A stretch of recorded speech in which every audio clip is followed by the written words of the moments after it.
Well, in St. Paul today, it was bad news right out of the gate for Minnesota when Nicole Hensley, the goaltender, was injured during warm-ups, and then things got steadily worse from there as they lose 5-0 to the New York Sirens, who jump to third place in the PWHL. We expected some offense in this game. It was just really lopsided. Yeah, it was all New York offense in this game. They got started a minute 10 into this one with the goal from Jessie Eldridge, the fastest goal in New York Sirens history. And then from there, it was all New York. They found ways to score from multiple different people in multiple different ways.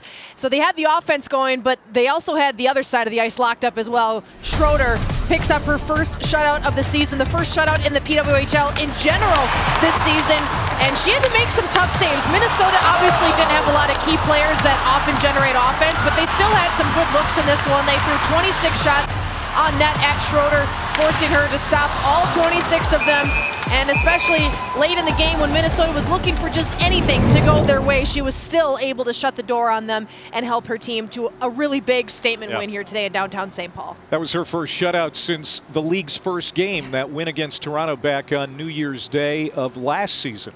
Now, speaking of goaltenders, Lucy Morgan, great effort on a 10-day contract because of illness and injuries. And, you know, tough spot to be put in. Gave up that goal early. She steadied for a while, but then New York was just too much. Yeah, you wonder how much that early goal maybe flustered her, but she bounced back so quickly. She played really well the rest of that first period. New York threw a lot at her, and she was really solid for most of this game despite letting in so many goals. Solid in the sense of being in a tough situation.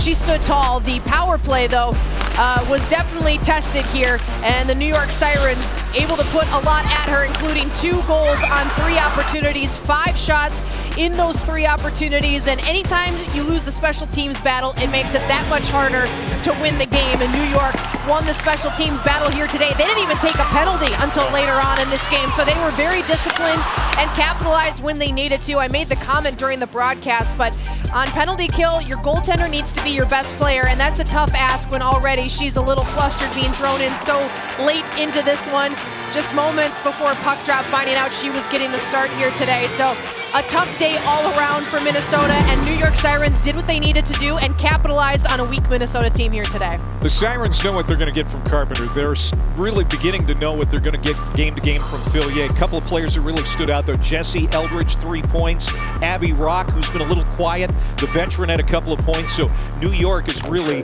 rounding into form, and they're going to be pleased with a 5-0 win over Minnesota in St. Paul today. For Alexis Pearson, I'm Clay Matvick saying so long from Minnesota.